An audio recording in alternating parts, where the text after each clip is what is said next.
चुनावी नतीजों में सिर्फ हार जीत नहीं होती, बल्कि उनमें जनता का एक बहुत गहरा संदेश छिपा होता है।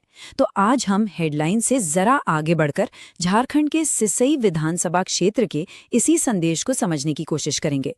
हम आंकड़ों के जरिए जानेंगे कि आखिर एक जनादेश बनता कैसे है और कैसे शासन तक का रास्ता तय होता है।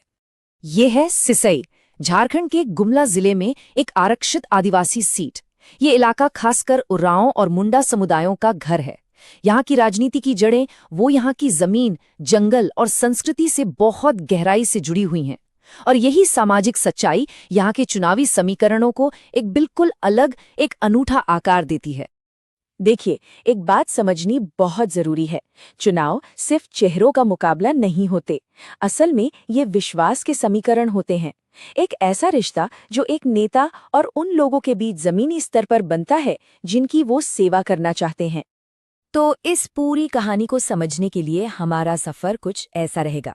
हम सिसई की राजनीतिक जमीन से शुरू करेंगे, फिर चुनावी नतीजों के उतार चढ़ाव को समझेंगे और उन 3 मुख्य वजहों को जानेंगे जो यहाँ सत्ता की चाबी हैं। इसके बाद हम एक ठोस रणनीति और शासन के असली वादे पर भी बात करेंगे। तो चलिए शुरू करते हैं पहले खंड से। देखिए, सिसई की राजनीतिक जमीन को समझने के लिए हमें इसकी बुनियाद को देखना होगा, इसकी आदिवासी पहचान और यहाँ के लोगों के लिए जमीन और रोजी रोटी के मुद्दों का क्या महत्व है। यही वो चीजें हैं जो तय करती हैं कि एक वोटर के लिए सबसे जरूरी क्या है। अब आते हैं उस पहेली पर जो सिसई के हाल के चुनावी इतिहास के बिल्कुल केंद्र में है। सोचिए, एक ही उम्मीदवार एक चुनाव में मामूली अंतर से हार जाता है और अगले ही चुनाव में भारी जीत हासिल करता है। ये इतना बड़ा बदलाव आखिर हुआ कैसे? 2019 में जीत का पैमाना देखिए, +38,418। ये कोई मामूली जीत नहीं थी। ये जनता का एक बिल्कुल साफ और शक्तिशाली जनादेश था। और अब बिल्कुल इसके उलट एक दूसरी तस्वीर। 2014 में वही उम्मीदवार सिर्फ 2,593 वोटों के मामूली से अंतर से हार गया था। ये जो इतना बड़ा उतार चढ़ाव है, यही इस पूरे विश्लेषण का सबसे बड़ा सवाल खड़ा करता है। तो सवाल बड़ा सीधा है, जब उम्मीदवार वही था और लोग भी वही थे, तो इस जबरदस्त बदलाव की वजह क्या थी? जवाब ढूंढने के लिए हमें आंकड़ों की गहराई में उतरना होगा। देखिए, जवाब की पहली कड़ी ये आंकड़ों में ही छिपी है। इस टेबल पर गौर कीजिए। 2009 से 2019 तक वोटर्स की कुल संख्या लगातार बढ़ी है और साथ ही वोट डालने वालों का प्रतिशत भी बढ़ा है। ये क्या दिखाता है? ये एक संगठित और जागरूक मतदाता का साफ संकेत है। तो उस पहेली का जवाब दरअसल 3 आपस में जुड़े हुए फैक्टर्स में छिपा है। ये 3 कारक सिसई में राजनीतिक नतीजों के असल ड्राइवर हैं। इन्हें समझना एक तरह से जीत की कुंजी को समझना है। ये हैं वो 3 लीवर्स। पहला, गठबंधन की एकता, दूसरा, आदिवासी वोटरों की गोलबंदी और तीसरा, जमीन पर विकास और डिलीवरी की कहानी। इन तीनों पर जिसने महारत हासिल कर ली, वो इस सीट को जीत सकता है। ये स्लाइड सबसे पहली और शायद सबसे बड़ी वजह को दिखाती है, गठबंधन का गणित। 2014 में देखिए, विपक्ष बटा हुआ था। जेएमएम को 29% और कांग्रेस को 18% वोट मिले। इसका नतीजा, बीजेपी सिर्फ 31% वोट पर भी जीत गई। लेकिन 2019 में जब जेएमएम और कांग्रेस के वोट एक साथ आए, तो उन्होंने एक ऐसा बहुमत बनाया जिसे हराना नामुमकिन था। अब आते हैं दूसरे लीवर पर, आदिवासी वोटरों की गोलबंदी। डेटा साफ बताता है कि जब भी आदिवासी मतदान बढ़ता है, तो इसका सीधा फायदा महागठबंधन को होता है। ऐसा इसलिए क्योंकि यहाँ चुनाव राष्ट्रीय लहरों पर नहीं, बल्कि जमीन से जुड़े मुद्दों पर, जैसे कि वन अधिकार अधिनियम पर जीता जाता है। ये लोगों की गरिमा और अधिकारों की सीधी अभिव्यक्ति है और अपने वोट के जरिए अपनी आवाज उठाना हमारे संवैधानिक मूल्यों का एक अहम हिस्सा है। अच्छा, तो हमने बड़े समीकरण देख लिए। अब जरा जमीन पर उतरते हैं और उन छोटे छोटे फैक्टर्स पर ध्यान देते हैं जो एक एक वोटर के फैसले पर असर डालते हैं। मतलब, उम्मीदवार कैसा है और लोगों की असल शिकायतें क्या हैं।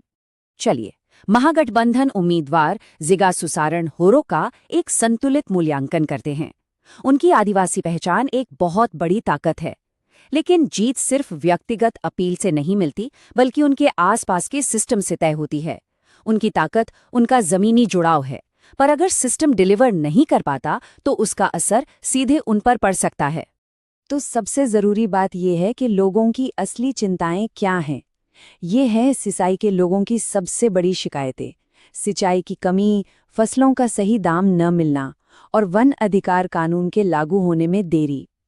ये सिर्फ राजनीतिक मुद्दे नहीं हैं, ये लोगों की रोज़मर्रा की जिंदगी की हकीकतें हैं। तो हमने समस्या को समझ लिया, उसका निदान कर लिया। अब बारी है समाधान की, मतलब एक ऐसी योजना की जो वोटर से सीधे जुड़े और उनकी जरूरतों को पूरा करने का रास्ता दिखाए। इस समाधान का नाम है चतुर्मुख सिद्धांत।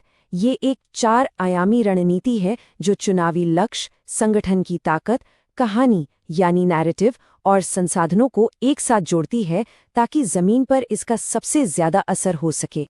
और ये सिद्धांत सिर्फ कागज पर नहीं रहता, जमीन पर इसे कैसे उतारा जाता है ये 90 दिन की उल्टी गिनती दिखाती है। सर्वे से लेकर रैलियों तक और आखिर में चुनाव के दिन वोटरों को बूथ तक लाने की पूरी योजना हर कदम सोच समझकर उठाया जाता है। और अब हम पहुंचते हैं निष्कर्ष पर। देखिए, ये सारा डेटा, ये सारी रणनीति, इसका असली मकसद क्या है? इसका मकसद है एक ऐसा जन केंद्रित शासन बनाना जो वोटर्स के दिए हुए विश्वास का सम्मान करे।